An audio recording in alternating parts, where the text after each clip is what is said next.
lagi dengan Sir David. Hari ini Sir David ingin menyampaikan materi agama Kristen ya untuk kalian yang baru kenal ya.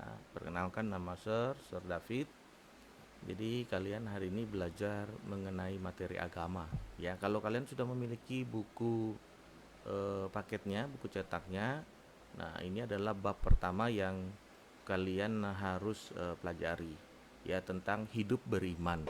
Nah, bagaimana kita bisa mampu ya melakukan kehidupan kita beriman, artinya itu kita berpegang teguh kepada kebenaran sehingga itu akan membawa dampak perubahan dalam hidup kita sehingga banyak terjadi mujizat-mujizat yang Tuhan kerjakan dalam hidup kita. Nah, sebelumnya kalian kalau belajar agama dengan Sir itu wajib ya kalian harus memiliki Alkitab. Ya, Alkitab itu bisa kalian dapatkan dari mana saja ya. Bisa kalian beli atau kalian pinjam atau kalian bisa meminta ya dari orang lain seperti itu. Nah, yang terpenting adalah kalian memiliki Alkitabnya. Ya, seperti itu. Jadi supaya kalian bisa mengikuti pelajarannya karena banyak teks-teks atau nats-nats daripada Alkitab yang harus kita baca. Ya, terutama pada pagi hari ini ya. Pada saat hari ini kita masuk ke dalam materi hidup beriman. Nah, kita buka di dalam pembacaan Alkitab kita itu di dalam Ibrani 11 ayat 1 dan surat Yakobus 2 ayat 14 sampai 17. Nah, cuman yang menjadi dasar pokok pembicaraan kita pada saat sekarang ini mengenai hidup beriman. Nah, kita juga mesti tahu dulu iman itu seperti apa ya. Kalau kita lihat di dalam Ibrani pasal yang ke-11, kalian bisa buka Alkitabnya. Ya, Ibrani 11 ayat yang pertama, pengertian tentang iman. Jadi kalau kalian belum dapat ya di skip dulu videonya ya dari sekarang. Nah, kalau kalian sudah mendapatkannya, oke, kita baca sama-sama. Ibrani 11 ayat 1. Iman adalah dasar dari segala sesuatu yang kita harapkan dan bukti dari segala sesuatu yang kita tidak lihat. Puji Tuhan, dikatakan bahwa iman adalah dasar. Jadi landasan orang percaya, landasan orang hidup ya supaya dia memiliki iman.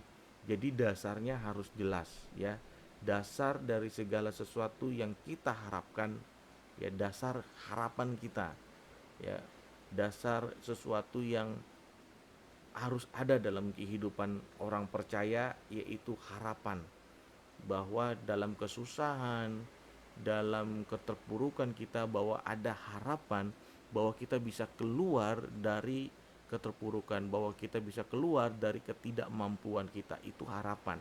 Kita berharap bahwa kita tidak selamanya mengalami keterpurukan, kita tidak selamanya mengalami satu penderitaan. Ada harapan suatu saat kita pasti bisa keluar dari keterpurukan atau yang tidak mengenakan dalam hidup kita.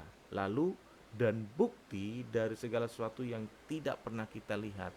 Jadi bukti ya, jadi kita berharap itu akan nyata bahwa suatu saat kita akan keluar dari satu permasalahan dalam hidup kita. Itu kita beriman bahwa yakin Tuhan pasti tolong, yakin dan percaya bahwa kalau kita hidup di dalam Tuhan, Tuhan pasti memberikan pertolongan yang nyata dalam hidup kita sehingga terjadilah mujizat. Ya, jadi dalam pembelajaran ini kita membahas mengenai hidup yang beriman dan bagaimana memelihara iman. Kita sudah hidup di dalam iman dan kita juga harus terus memelihara iman itu. Jadi iman itu harus dipelihara, harus dipupuk, harus harus dibuat hidup iman itu karena dia harus dibuktikan, ada pembuktian. Jadi dalam pelajaran ini kita ya, khususnya kamu belajar mengenal iman ya dari segi definisi konsep ya, sesuai Ibrani 11 ayat yang pertama tadi konsepnya jelas, dasar. Jadi bagaimana kita memelihara iman dan mengapa remaja Kristen itu harus hidup seperti layaknya orang yang beriman. Ini merupakan keharusan dalam hidup kita. Ya, jadi kalian sudah remaja itu harus bisa menjaga dan memelihara bahkan memiliki ya iman dalam hidupmu seperti itu. Nah, jadi dalam kehidupan kita ya, Yesus Kristus yang adalah anak Allah yang lahir, mati, bangkit ya, dan menyatakan dirinya dalam kehidupan kita, ya, ia mampu menebus dosa manusia, dan peristiwa itu telah berlangsung berabad-abad lamanya. Ya, jadi itu luar biasa. Jadi cerita mengenai Yesus Kristus eh, tidak akan pernah bisa kita pahami, kok bisa ya ada Tuhan yang begitu luar biasa menebus dosa umat manusia. Nah, itu karena satu, apa ya, kasih yang begitu besar. Ya, kasih yang begitu besar sehingga itu tertuju kepada umat manusia, seperti Yohanes 3 ayat 16, karena begitu besar kasih Allah akan dunia ini sehingga Ia ya menyerahkan, mengaruniakan anaknya yang tunggal supaya setiap orang beroleh keselamatan. Ya, jadi kita mendapatkan keselamatan itu ada satu inisiatif ya di dalam diri Allah untuk memberikan pengampunan, bahwa yakin ya, percaya bahwa Yesus itu tidak pernah meninggalkan kita. Jadi setiap pemeliharaan, setiap iman itu membutuhkan pupuk supaya bertumbuh dan berbuah. Iman itu harus dipelihara dalam hidup kita.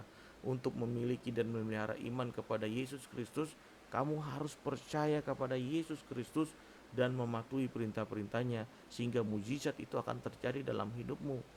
Orang yang percaya mengungkapkan iman melalui tindakan dan cara hidup sebagai orang percaya, itu tertulis di dalam Yakobus 2 ayat 17. Ya, kalau kalian buka di dalam Yakobus 2, ya, Yakobus 2 ayat 17. Ya, firman Tuhan katakan demikian. Ya, Yakobus 2 ayat 17. Ya, kalian buka Alkitabnya, Yakobus 2 ayat 17. Demikian firman Tuhan. Demikian juga halnya dengan iman. Jika iman itu tidak disertai perbuatan, maka iman itu pada hakikatnya mati. Jadi orang yang beriman itu harus ada perbuatannya, harus ada tindakannya, sehingga iman itu tidak mati. Jadi kata iman dalam perjanjian lama berarti berpegang teguh. Ya, harus ada pegangan. Ya, kita berpegang teguh atau kita yakin apa yang kita miliki, bahwa Yesus itu selalu ada dalam hidup kita akan suatu hal. Karena hal itu dapat dipercaya dan dapat diandalkan. Demikian iman selalu berkata dengan percaya. Ya, jadi percaya, percaya, percaya dalam hidup kita. Jadi jika kita tidak terlepas ya dari iman, maka hidup kita akan hidup dalam kebenaran. Tapi kalau hidup kita terlepas ya dari iman, maka hidup kita akan tidak sesuai dengan kebenaran. Ya, mungkin kita melakukan hal-hal yang negatif di luar sana. Dan banyak Alkitab mencatat tokoh-tokoh ya yang beriman seperti Abraham, ya, di mana luar biasa, tokoh bapak orang percaya, tokoh bapak orang beriman adalah Abraham. Pada waktu Abraham disuruh Tuhan untuk pergi ya, tinggalkan ayah dan ibumu dan sanak saudaramu, Abraham pergi nggak tanya, Tuhan saya mau kemana. Pada waktu Abraham diuji bahwa dia akan memiliki keturunan, bayangkan sudah tua, umurnya udah 100 tahun baru Tuhan percayakan keturunan. Janji Tuhan begitu lama ya, seolah-olah lama, padahal tidak. Tuhan memberikan janjinya tepat pada waktunya dan indah pada waktunya. Oke, sekarang kita masuk ke dalam materi. Ya, kalau kalian buka di buku kalian ya, di materinya ya, ini ya, iman dan percaya, nanti kalian eh, baca ya di buku cetak kalian, iman dan percaya.